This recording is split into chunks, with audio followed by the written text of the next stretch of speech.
Hey everyone, and welcome to this week's edition of On the Spot. I'm Zach Strickland, Director of Freight Market Intelligence with John Paul Hampstead, our Director of Passport Research.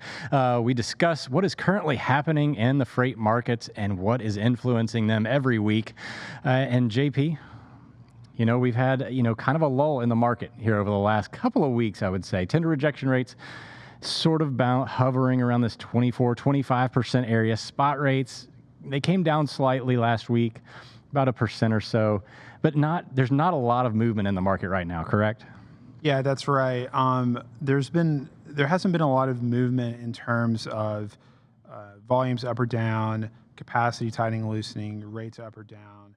But what we have seen is at almost a frenetic pace are people in the market, both shippers, transportation providers, intermediaries, making adjustments and plans and scrambling to put together their operations for Q4. And I think a lot of the things that they've been doing has been what's kind of put a lid on the market and allowed it to be relatively calm, before peak season really gets going. Yeah, I mean, we say calm in a kind of a relative fashion. 24%. Tender rejections, that's still extremely high. Spot rates are still very high right now relative to where they were this time last year. The market in a very different place thanks to COVID and all the things that come along with it. But, when you talk about some of these changes, we're seeing these tender rejection rates kind of, we almost have like this lid on it, as you were mentioning, around that 25% level, and it won't really bump over it. What are some of these changes that you think are influencing and keeping these rates at bay right now? Yeah, I think one of them is one of the factors that's influencing that is really just how much freight do you need to reject to sort of optimize if you're a carrier to really drive asset utilization and yield in your fleet. That's one thing. But in general, I mean, we know that shippers are raising contract rates. C.H. Robinson's earnings came out yesterday. They said they had raised truckload prices quoted to shippers by 10.5% year over year, which is pretty startling. They kept truckload volume flat, but they raised prices by 10%, which is an interesting move, I thought, on their part.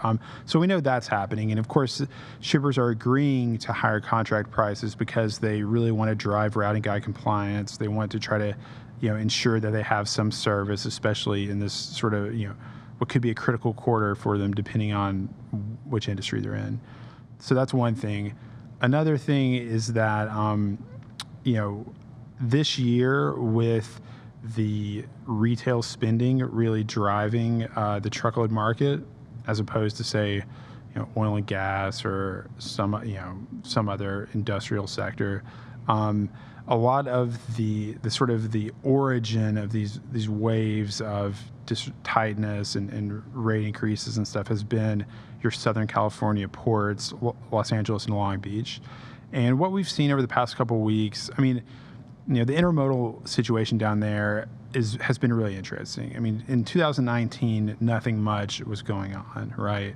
Truckload capacity was so loose that intermodal rates were on the floor. You could get containers really easily. And the railroads were just focused on cutting headcount and shoring up their operating ratios. Totally different from the previous years.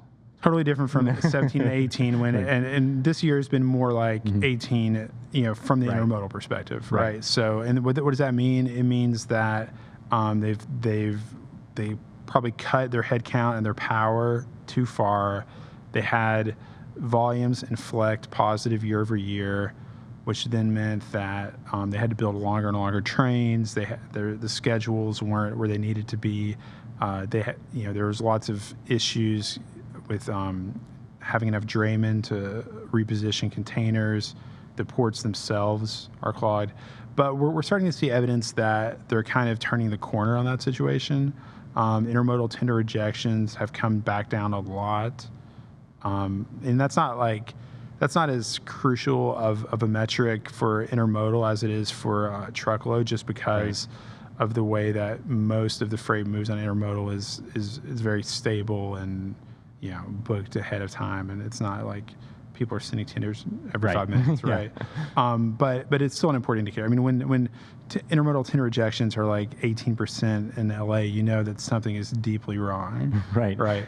And one of the things that, is contributing to the tightness in the trucking capacity is the lack of availability on the rails, especially in the long haul sector. We've seen long haul volumes really surge this year as, again, a lot of shippers are struggling to meet demand, unexpected demand. They're adapting their supply chains to this new e-commerce boom.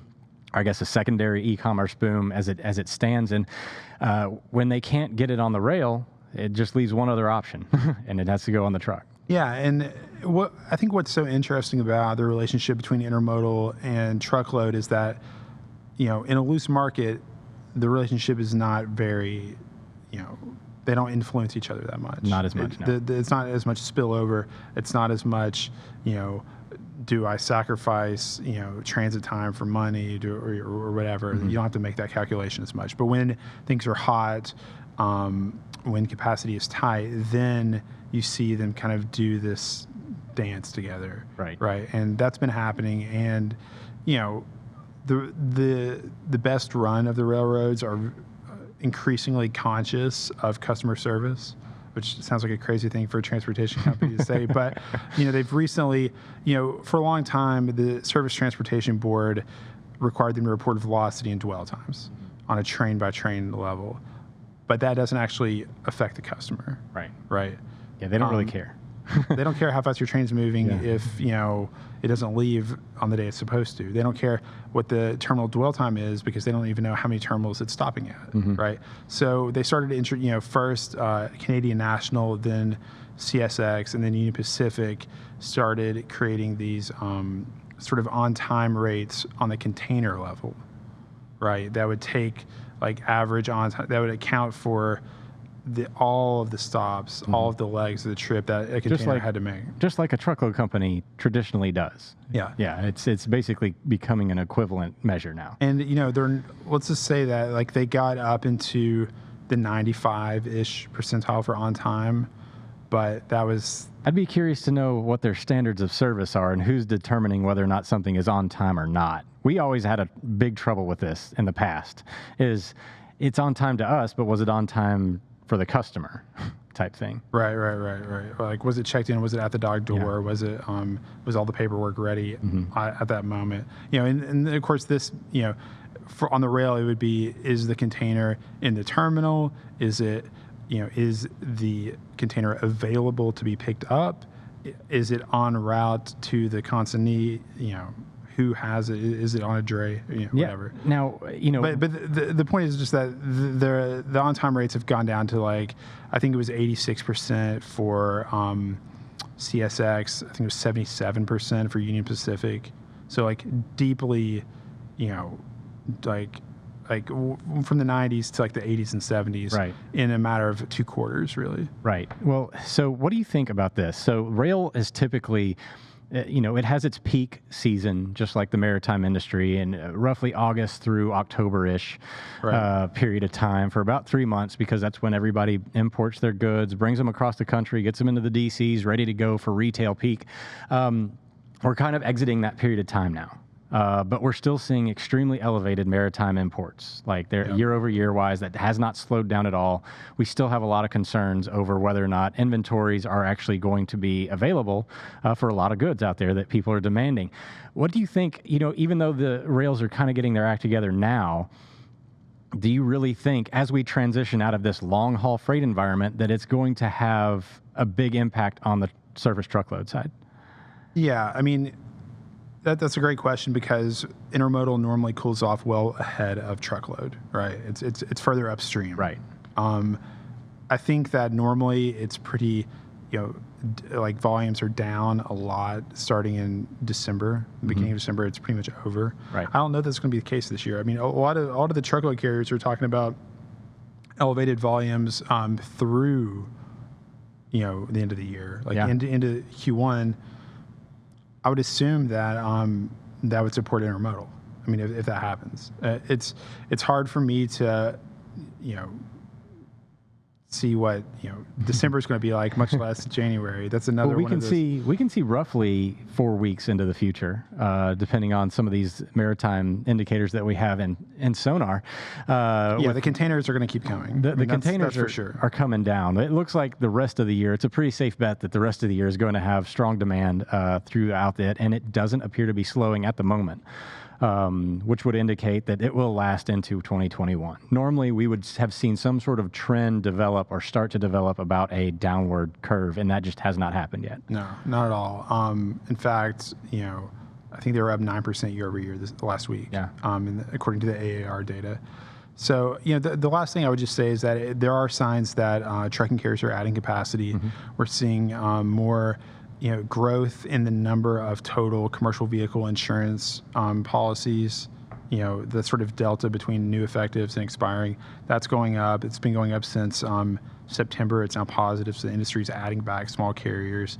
We've seen, new truck orders start to recover, used truck prices firm up. We've seen some employment numbers that look a lot better than they did, say, in, the early part of the year. Right.